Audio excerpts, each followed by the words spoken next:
Menteri Sekretaris Negara Mensesnek Prasetyo Hadi memberikan penjelasan terkait rencana pemerintah melakukan penyesuaian kebutuhan anggaran dalam program Makan Bergizi Gratis MBG.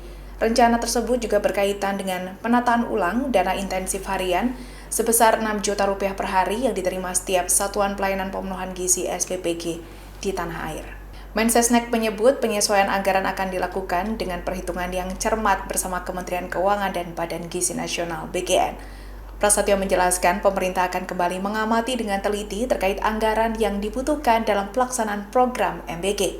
Dilansir dari kanal YouTube Kementerian Sekretariat Negara Republik Indonesia, Mensesnek menargetkan proses evaluasi dan perhitungan ulang kebutuhan anggaran MBG dapat dirampungkan dalam waktu 1 bulan. Jumat 12 Juni. Dalam pernyataannya, Prasetyo juga menyinggung soal 6.000 titik SPPG di wilayah tertinggal, terdepan, dan terluar 3T dalam program MBG, yang menyebut pemerintah akan kembali melakukan pengecekan dan evaluasi ulang terhadap kondisi di lapangan. Menurut pernyataannya, Prasetyo mengatakan pemerintah terus melakukan pengawasan dan kerja keras setiap harinya untuk perbaikan terhadap pelaksanaan program MBG. Kita menyepakati bersama-sama bahwa kita butuh penataan menyeluruh dari program MBG ini. Kalau bicaranya waktu tentu secepat-cepatnya, karena memang kan sebetulnya ada klasternya ya, ada klaster permasalahan. Jadi yang sebagian besar kan berjalan sesuai dengan mekanisme dan SOP yang sudah ditetapkan, jadi itu jalan terus. Nah, ada klaster-klaster yang memang harus kita tata ulang, kita benahi, termasuk tadi ada satu permohonan yang menurut kami juga bagus untuk kita segera prioritaskan juga di daerah yang 3T untuk bisa secepatnya saudara-saudara kita mendapatkan manfaat dari program Makan Bergizi Gratis ini.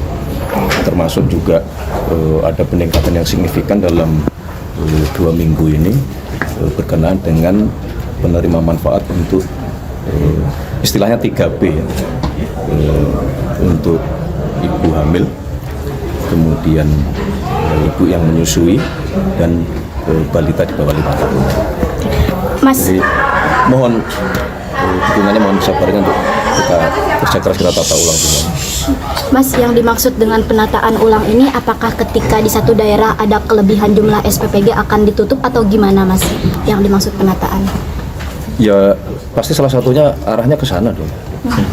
Tapi kan kita belum bisa hari ini mengatakan ditutup atau tidak. Namanya sedang ditata, kan dilihat ya, diinventarisir kondisinya seperti apa. Jadi kita juga tidak bisa langsung mengambil kesimpulan bahwa hanya mengacu kepada angka-angka, kan tidak. Kondisinya masing-masing tentu kan kita lihat berbeda-beda. Tetapi yang pasti harus semua itu sesuai dengan SOP, sesuai dengan standar, sesuai dengan prosedur gitu. Termasuk kalau mohon maaf ya, ada disebut nama-nama pemilik-pemilik SPPG gitu. Pada dasarnya bukan siapa pemiliknya, tetapi lebih kepada yang tidak boleh adalah melanggar aturan-aturan main atau melanggar SOP-SOP yang sudah ditetapkan. Ada rencana pemangkasan? Termasuk mohon maaf, saya bukan sebagai Mensesnek ya, sebagai kader Partai Gerindra, kan ada juga di bawah-bawah nama partai, tapi yang bisa kami sampaikan mewakili partai bahwa tentu tidak ada instruksi institusional ini. Kalaupun ada yang dianggap kader atau perorangan, yaitu tentu atas ini masing-masing. Sekali lagi, yang tidak boleh adalah melanggar ketentuan atau melanggar aturan. Dan perlu kami sampaikan, di dalam internal partai kami berulang kali menekankan bahwa kepada saudara-saudara yang anggota Partai Gerindra yang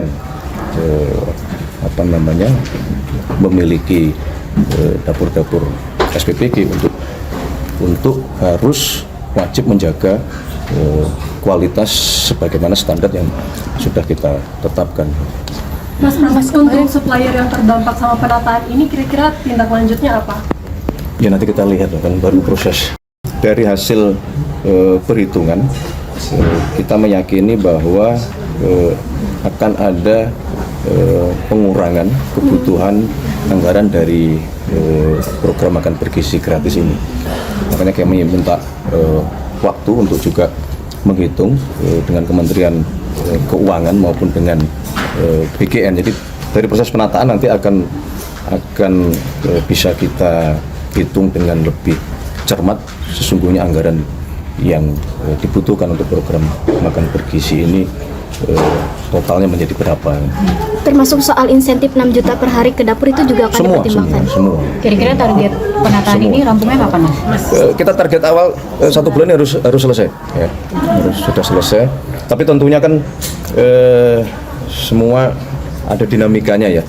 Makanya yang pertama tentu tadi kita tekankan adalah yang sudah berjalan ini tetap berjalan, tidak boleh ada gangguan dan di situ pun juga catatan-catatan perbaikan itu terus tetap harus dilakukan.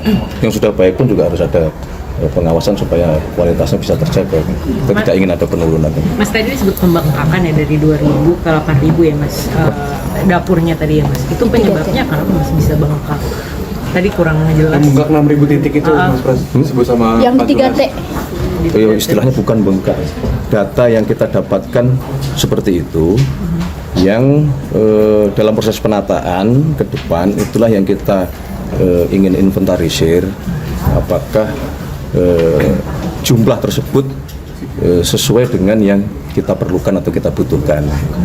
Makanya kami minta waktu untuk mendetailkan itu. Jadi tidak hanya dengan berbasis angka-angka kan gitu. Karena kadang-kadang kan ada wilayah-wilayah juga yang memang mungkin secara jangkauan, secara jarak itu mengharuskan jumlah penerima manfaat per satu SPBG itu berbeda jumlahnya dibandingkan dengan yang kondisi yang ideal gitu. Menegaskan tadi Mas Araf, berarti ada sekolah-sekolah yang tadi dianggap elit terus masih menerima MBG nantinya akan di stop gitu ya? Loh ya nggak langsung juga begitu. Dalam proses penataan itulah kemudian kan terjadi apa yang disebut dengan